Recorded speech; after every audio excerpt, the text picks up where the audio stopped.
Hello, everyone, and welcome to episode one of our new podcast, Time in the Round. My name is Ruben. And I'm Joe, and we're here to provide you with content and discussion around the game of Yu Gi Oh! Time in the Round is a new concept that me and Ruben have thought up. It's a new podcast, it's a new year, so we figured, how do we bring a podcast to you and kind of have it in a Yu Gi Oh! Theme, I suppose? So we came up with Time in the Round, 40 minutes, weekly discussions around everything Yu Gi Oh! Yeah, we're not going to keep it strict to that 40 minutes, but I guess with all that said and done, episode one, 40 minutes. Let's begin.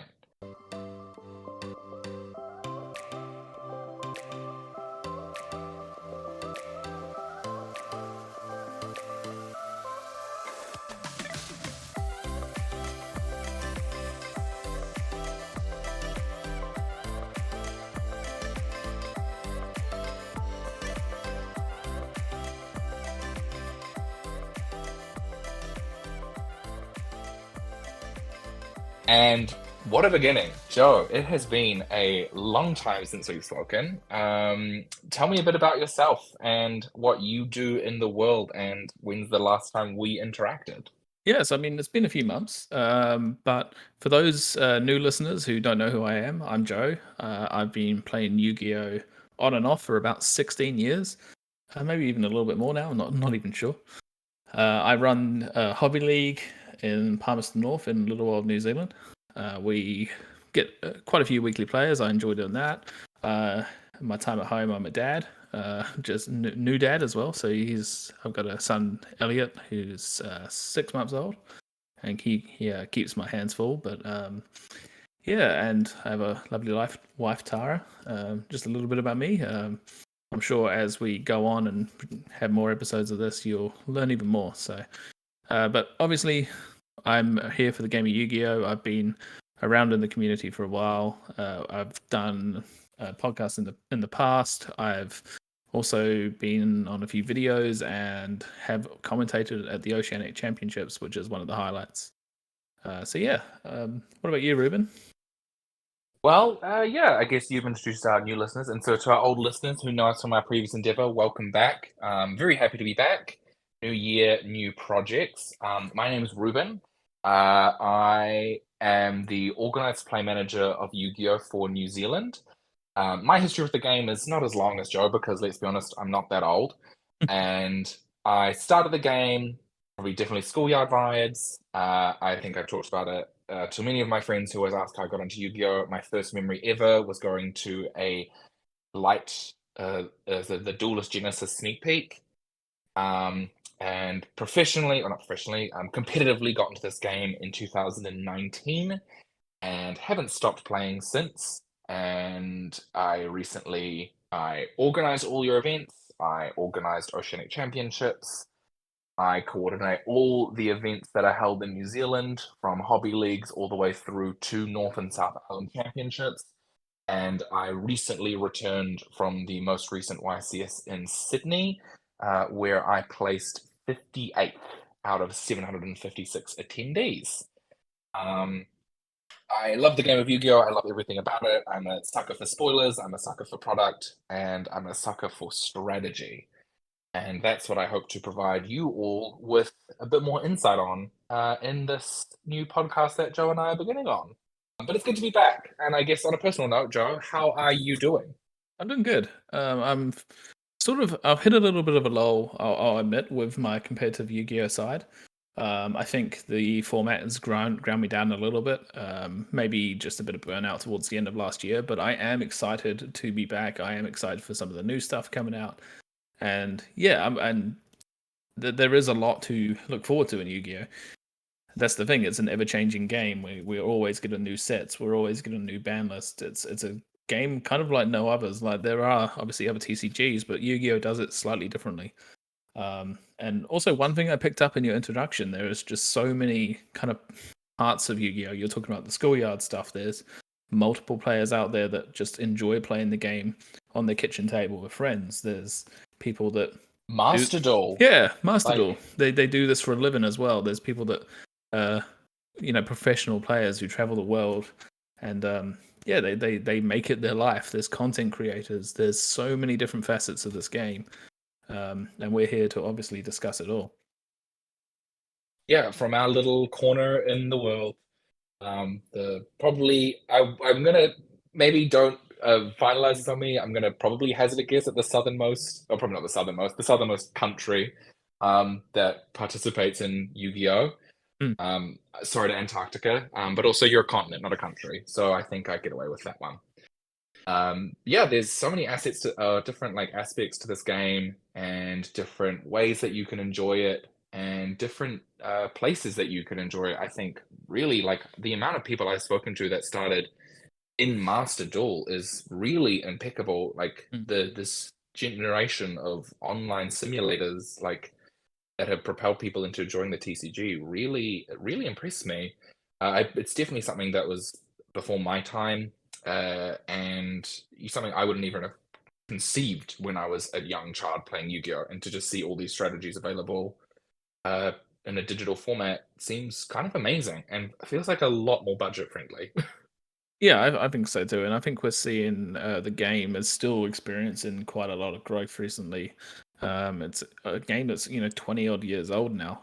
It's been around for a while, and it hasn't really lost I any think I popularity. think we're coming. I think we're coming to our 25th anniversary Very soon, yeah. Or maybe even it might have already been with the because there was that Dark Magician this that year. came out. At least this year. Maybe it might be. We'll have to we'll have to look at that one, but yeah, I Yeah. mean, it's very good to see the game grow in all around the world, but also locally in New Zealand. We're seeing hobby leagues such as Hamilton. You know, the numbers are just exploding. Auckland scene is super healthy. There's multiple hobbies every week. Christchurch as well, massive. Palmy, we get 10 to 12 players a week as well now. Like, I know that doesn't sound big for your overseas listeners, but like, we are a small country. But as I say, there's so many stores, there's so many personalities in New Zealand. And I feel like we do punch above our weight.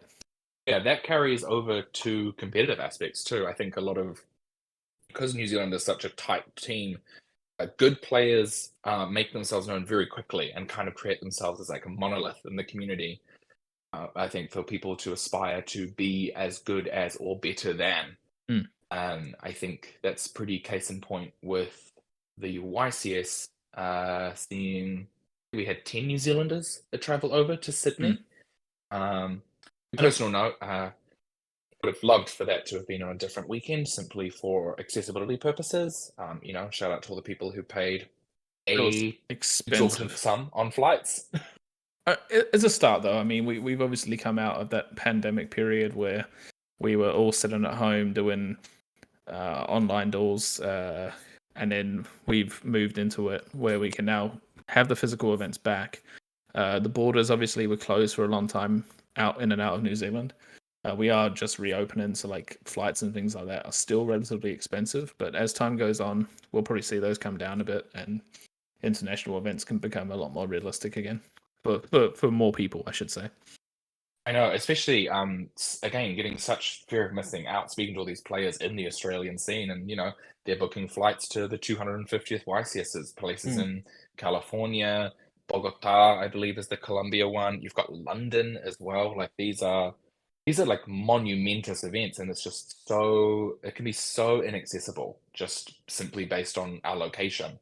And that 9 times out of 10, every flight here is an origin flight. It's never a transit flight. It's never something that you can just pick up in between. An airline's got to fill seats.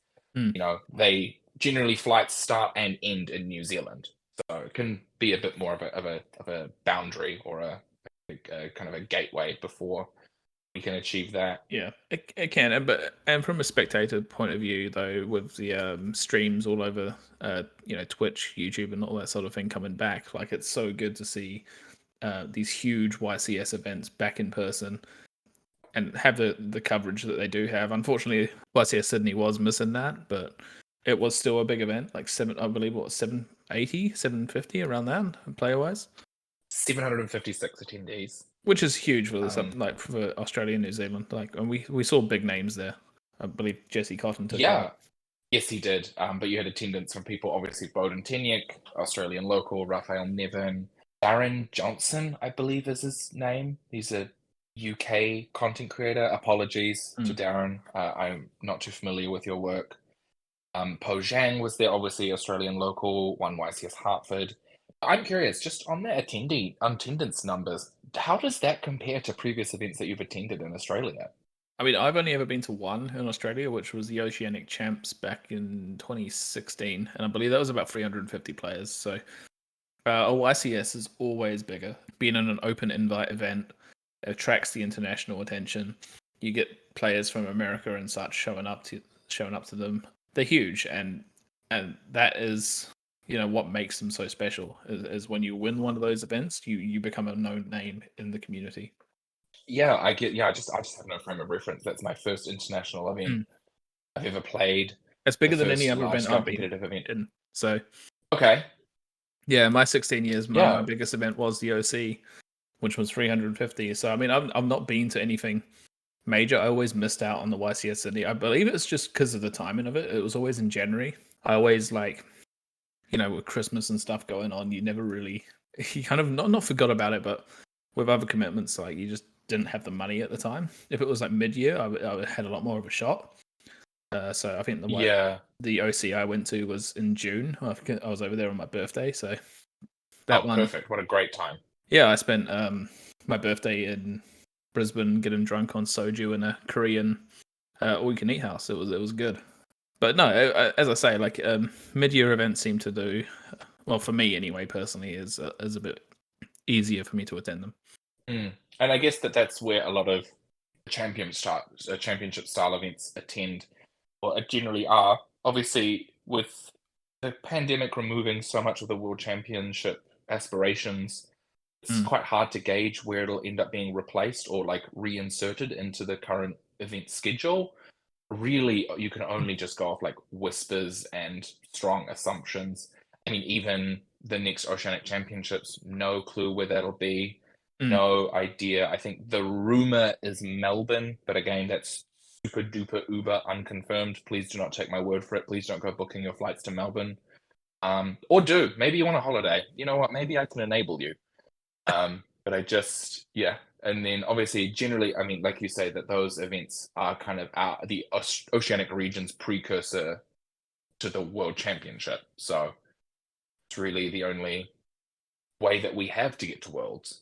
Yeah, and I think Yu-Gi-Oh is definitely crying out for Worlds to return. I feel like we are almost at that point because Worlds is like the next level up. That's the only thing that kind of tops a YCS. I think we definitely discussed this before. Personally, like if you're a world champion, like that's the thing. If you're a YCS champion, like yeah, it's huge, but it just has that next layer of I don't know honor, I guess, becoming a world champion of a game. Yeah, and I guess that would be pretty impressive. I mean, what, did less than 20 people have that title to their name? Mm, Especially with the pandemic knocking a essentially few two out, yeah. years of contention out. Three even. Oh no, we had Worlds in 2019, but Mm, 2020, 2021, no, 3 years, 2022, 22, three yeah. years of no Worlds. And, looking at other games and their formats, Flesh and Blood held their first World Championships last year. I believe Pokemon held their World Championships in London the last year as well. I feel like We're ready the for it. kind of environments are definitely opening up, and I really think it's a matter of when, not if. Yeah. Just when that when is, I don't know. And I've obviously watched quite a few worlds in my time. I've never come close to going to one, but they provide like almost a festival kind of atmosphere around them. So like in New Zealand, we put on a like kind of world's hobby league, um, where we were winning those envelopes. I Mm, think it was in 2019. I can't remember what the official name for it was, but you won like a world's envelope where you got like a promo Dark Magician and Red Eyes, and those things sealed are worth a lot of money, and it kind of adds like another layer of something to worlds. It makes everyone involved in it. The live stream, like you're back in your countrymen or like at least people in your region. It's different. mm. It's a completely different format as well. It forces players to think outside the box, like combining those two ban lists. It's huge, and Yu-Gi-Oh definitely needs that back.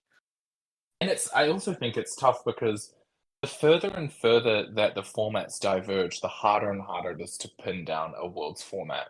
I Mm, think even right now, OCG, for reference, just got Cyberstorm access yesterday, and I've got live updates from my OCG friends that there's tournaments with new strategies being played, and I can't even fathom the idea of a strategy that comes out in May for us in the mm. TCG.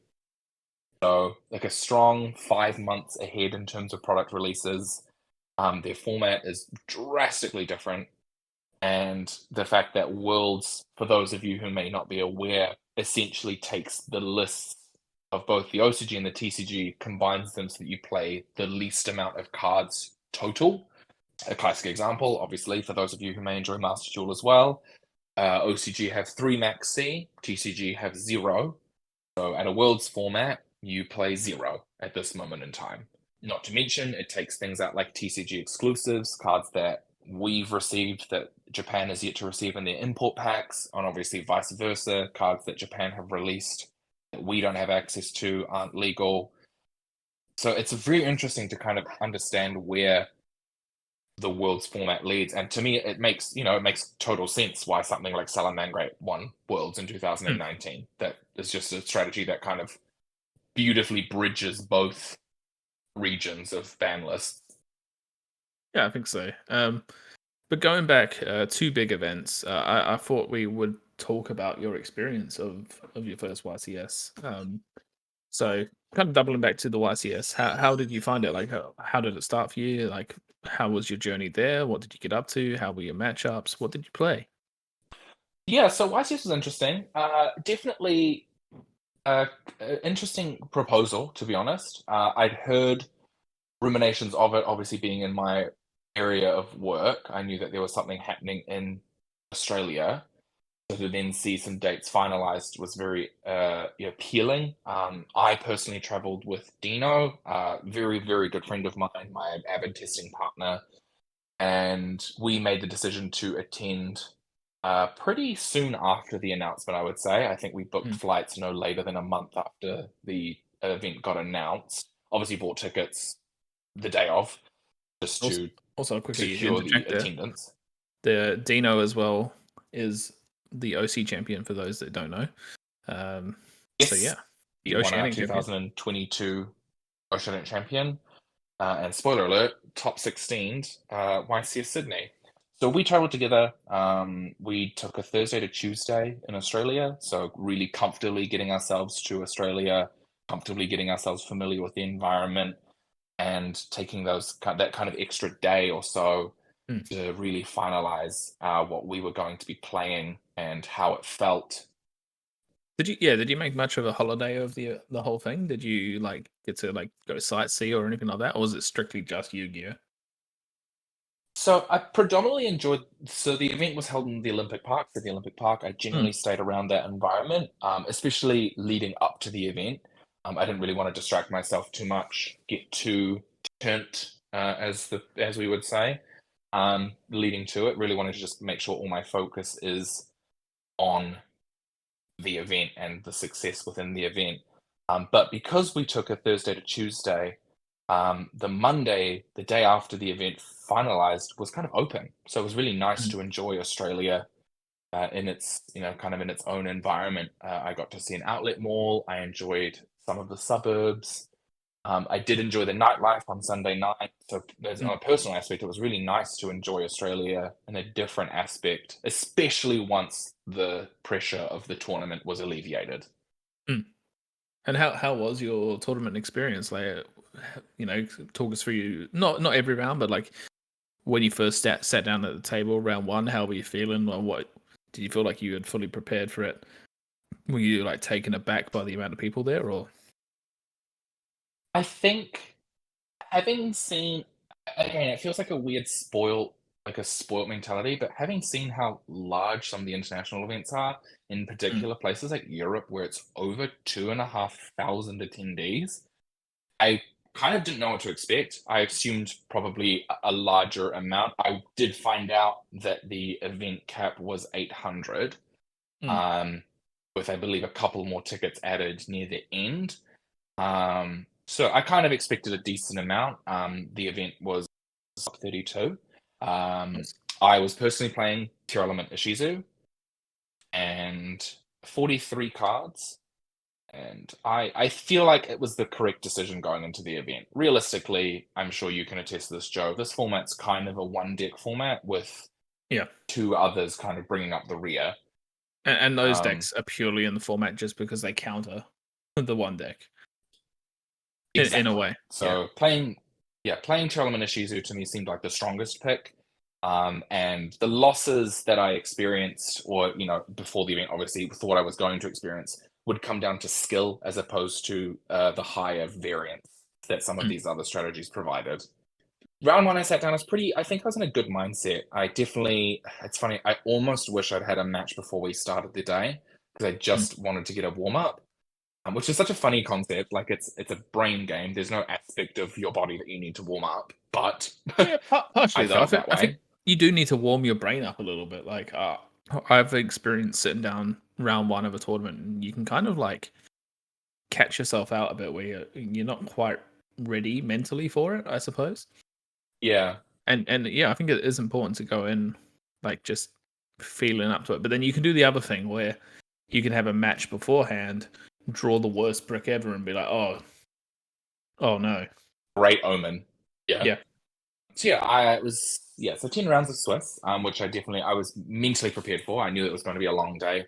Overall, day one, my record was 6-2. So 8 rounds. It was an 8-2 split in terms of rounds. So 8 rounds day one, two day two within Top Cut. My Mm. record at the end of day one was 6-2. I lost rounds 1 and 7 to the mirror. Mm. And to be honest, again, round one, I was definitely a little bit shaky. And Yeah. round seven, I think I'd hit my wall. And Probably it the never two feels good rounds for those of most common to lose. I'd probably say, like, if you looked stats wise, you like surely the fatigue towards the end of the day is where people either make their like mistakes or just are over it. And then obviously round one, as discussed, like you can be shaky. So yeah, I mean 6-2 going yeah. into day two though is really good.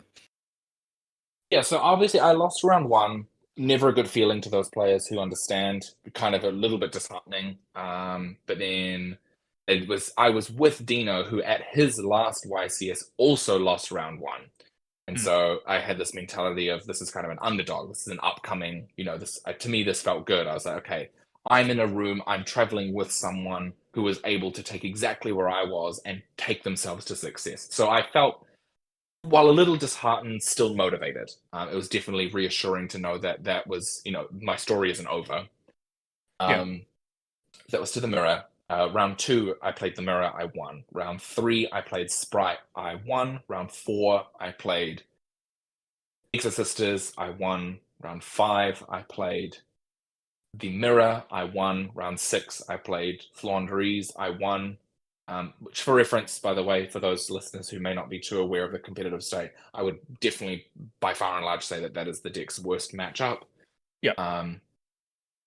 Not even to me, not even comparable. Again, the mirror is so dependent on your variance, what you hit Mm. off your mills, what your opponent has as their in-hand interaction. Flandries just plays different to every single other Yeah. strategy, and it was the matchup I was so prepared for, especially blind game one. I was, some of my deck building was ready to, in the instance where I was to face something like a Flandries in the Swiss rounds and I were to lose a die roll, I would not be down and out. Round seven, I lost to the mirror. And so obviously losing round seven, I knew there was one more round, and I knew that X2 was essentially the lowest you could go in terms of an event, run.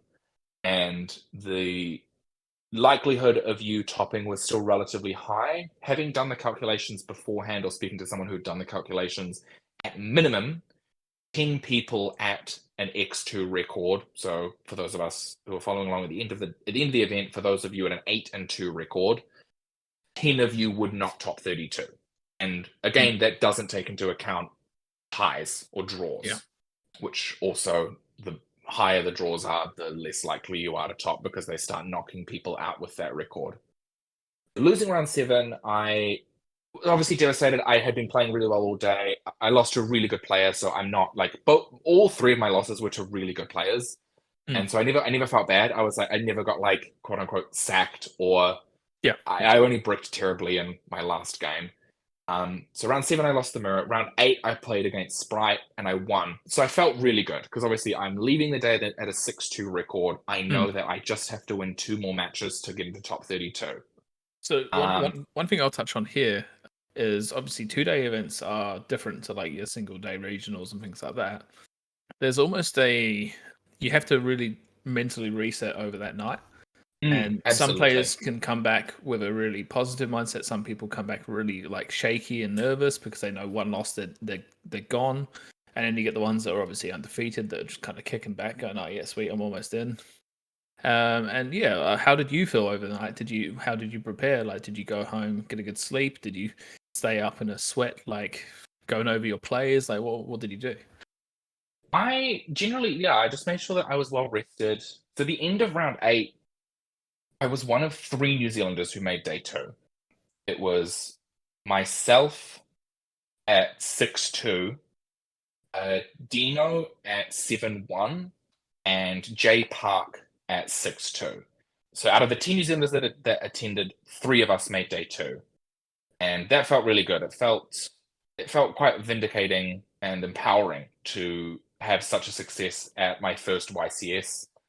Yeah. I think making day two is a pretty strong accomplishment in itself. I think in modern time Yu-Gi-Oh players, that's an achievement that less and less people can say they have. Mm. Simply because the events are so few and far between. They've been a good 3 years minimum, 4 years now. God, I can't believe the time goes.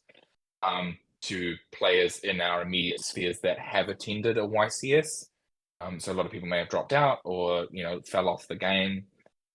So it felt quite empowering and it motivated me to keep going. I made sure I was well fed, well hydrated, made sure to change any sleeves that had any potential damage, ensure that everything was in its environment as it should be going into the second day. And yeah, just a really strong sleep Yeah. to ensure that the day two was a strong play from me and by putting myself in the best mental headspace.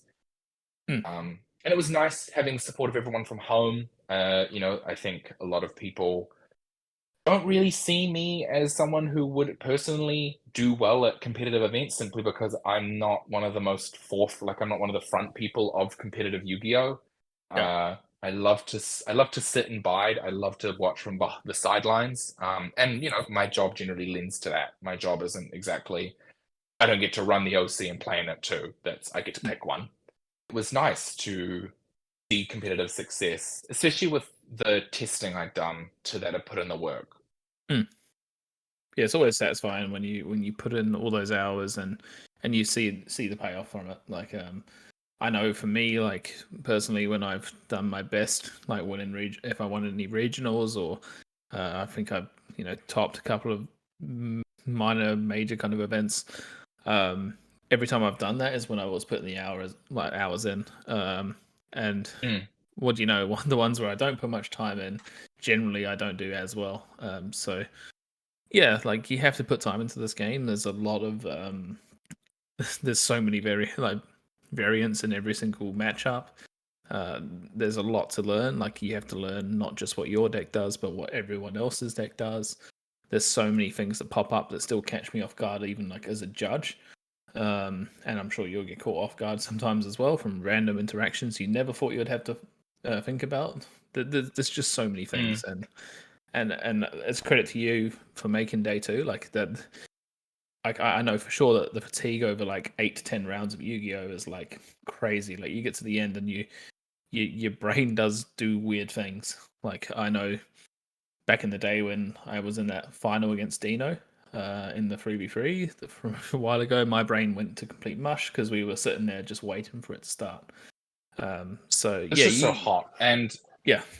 I will accredit the fact that the venue was very well ventilated, very water was accessible the entire time. So a lot of those kind of factors of heat, dehydration, even hunger, a lot of those were alleviated by the venue. And to that, I'm Mm. grateful for. I feel like those are just such easy factors that can be they just start to compound the more the day goes.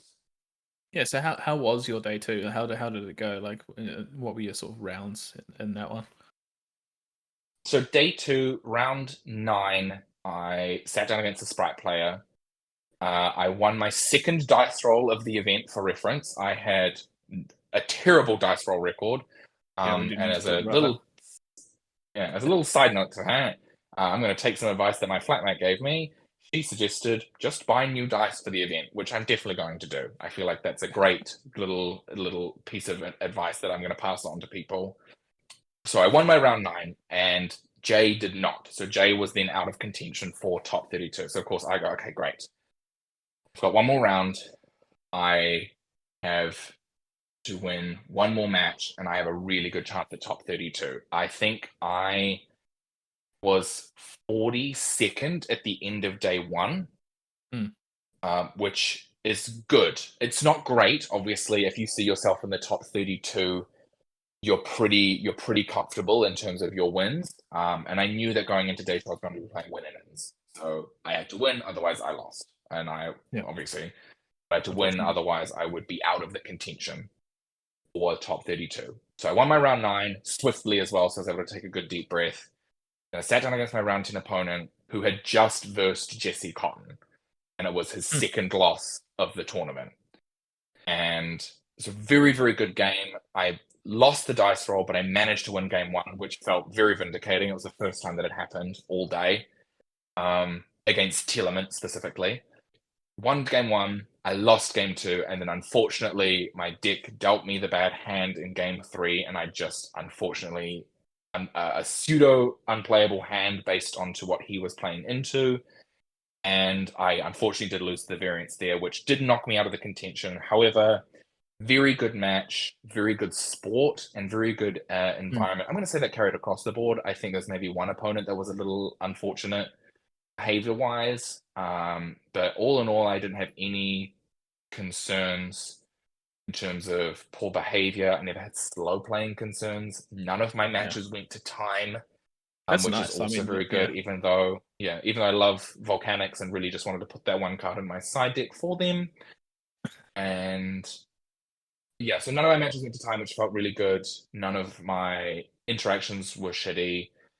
Mm. And I, all in all, had a really, really positive tournament experience. Obviously, Yeah. devastated I couldn't make the top 32. However, I was happy.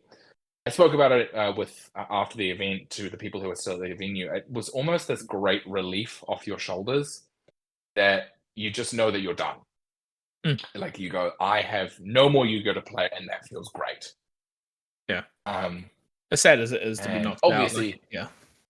yeah, you are correct. It is very sad, but to me it was a happy ending. Mm, good. Yeah. And also to see Dino go on to win a top 32 match and unfortunately lose to the Flunder player who lost in the final to Jesse Cotton. But like it Yeah. showed again that Dino has what it takes at the major events. And yeah, I mean, congratulations for him to being for the only New Zealander to top. But as I say, like 10 players coming from New Zealand in a field of 760, the fact that 3 of them made day 2 is quite the achievement. Yeah, and for reference, Jay and I both placed still within the top 64 of the event, which I think made us Mm. feel quite good as well, because it meant that, again, if playoffs were extended, that's still a viable opportunity. And, Oh the yeah. aim is to still do really strong at the events, represent well. And, the next goal is to half that placement and ensure that you're 29th in top 32 and can Mm. continue to keep playing. So my ending record was 7-3. Obviously, there was no way that was going to top 32. That was just the kind of the way that the attendance worked, and I think that I don't think there were a lot of draws in the top 32, which is nice. I Yeah. think again a lot of the draws, essentially, again because you had to do X2 or better in the event. The second you got to X2-1, you would just be out. Mm. And so even you were playing on win-ins even at an X11 record, which is so essentially you're playing at an X2 record as well. So I think they can kind of disincentivize people to draw. And, realistically, I didn't see many time cards. I didn't see I never cited in my time cards, which I think also felt good. Yeah. Yeah. So many people, again, ironically, this podcast is called Time in the Round, and that's probably what people prepare for the most is having time called. Hmm.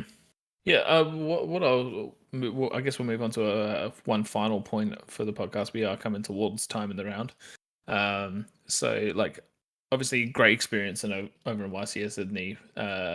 We haven't really discussed much about what your thoughts on the current format are though. Like, well, I know that we would definitely have slightly different thoughts on it. I've always enjoyed, triangle formats or diverse formats, whereas I know I don't really like kind of the one-dimensional deck formats where like there's the best deck and then decks underneath it. I've never really enjoyed that because I don't know.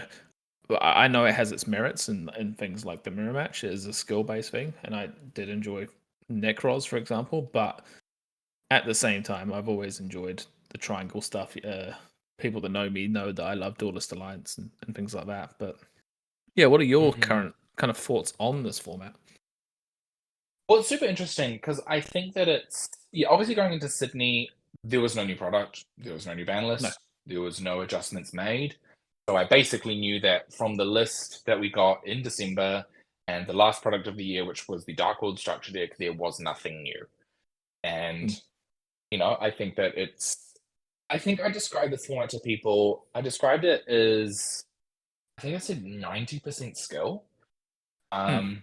5% deck building, 5% variance. I think obviously some people might debate on those percentages, but Maybe I 5% do think Flanders. coming, yeah, 5% Flanders, 5% shifter. Even then though, like having built that deck, I was prepared to play against Flanders and prepared to play against shifter. And Yeah. they were prepared for you to prepare against shifter. So Mm. it's an interesting time because they really, they really did. There was really preparation on all ends. But I think as we come to the close of this format, all in all, I like this format a lot. I like the skill that's required. I like that good players are rewarded. Mm. Um, and I like that there's a phenomenal absence of back row decks. As a personal note, that gives me a lot of joy. There's no kind of be all, end all, anti-meta strategy beyond, I think Runic was the only other one that really reared its Yeah. head. I But think I think as we come to this close of the format, I think I'm happy where it is. I'm happy to have played it. I definitely am ready for a refresh. yeah, I'm the same. There's two things though that worry me going forward with Yu-Gi-Oh at the moment, and one of those is Bestials. I feel like they have crushed every single road deck or grave dependent deck in existence. And it's so hard at the moment. Like this is probably me being a salty Drytron player, but like you just can't play anything that has lights and darks and uses graveyard at the moment. It's tough, and if you play those decks, your strongest part of that deck is Bestials as well. So like I don't know. I feel like they're a bit. It's the first time I'm going to say it. They're almost too strong for the game, and Yeah. I don't know. It could definitely lead into our next week's discussion about the ban list and what's coming up in the new format, what new decks are going to be showing up, and if there's any from any new sets that we're interested about. But for me, Bestials, they haven't ruined the game for me, but it's definitely I don't know. I don't enjoy them all that much, even though I'm playing them. Yeah, I mean, I spoke to players that maybe are like a little bit more on the budget side, and they question, oh, DD Crow versus Bestial, and I said, well, how about a DD Crow that's also a body? Like Yeah, realistically, Crow serves the same purpose that you're putting it in for. This just has a 2,500 body on it attached to it. Um, exactly. there's a lot coming out that I think has the potential to shake up the format. I think that there's a lot of ways that the game can develop to mitigate the necessity for bestials. However, Mm. I do believe that we are in need of a refresh, and that I think a And lot it's of honing people down the may want tournament. something a little bit. Yeah, I also think a lot of people may want a bit more of a user-friendly strategy, something that's not so skill intensive, Yeah, I mean, which is it's fine. great. Yeah, exactly. I mean, it's great for those who are like, you know, really enjoy the competitive aspects of Yu-Gi-Oh. But you do need like something for players that don't have as much time to play the game and still do well with, if that makes sense. Like, not everyone has the time to sit down and work out the ins and outs of a tier element deck in the mirror. So like something that is more playable for more people is required. I feel like that may be Kashtira, that we can definitely talk in depth about next week. But yeah, I feel like there is a reset coming. The ban list is probably just around the corner as well. There's a lot of new stuff coming out. We got Amazing Defenders coming out very soon. And on that note, that is time in the round. That is time in the round. Yeah, thank you very much for listening to the first episode. Hopefully, you'll be hearing us on the weekly. We have lots more to talk about, as we said. There's the ban list, what's to come in the format, what needs to go from the format, and that will be our next week's discussion. So thanks for joining me. Yeah. I'm Joe. Yeah, I'm Ruben, and end of match procedures. Keep an eye out for this for the next episode. We'll be sure to update you as to where you can find it. YouTube coming soon, and logo coming soon. But thank you so much for listening. I'm Ruben. I'm Joe. Thank you. And that is time in the round.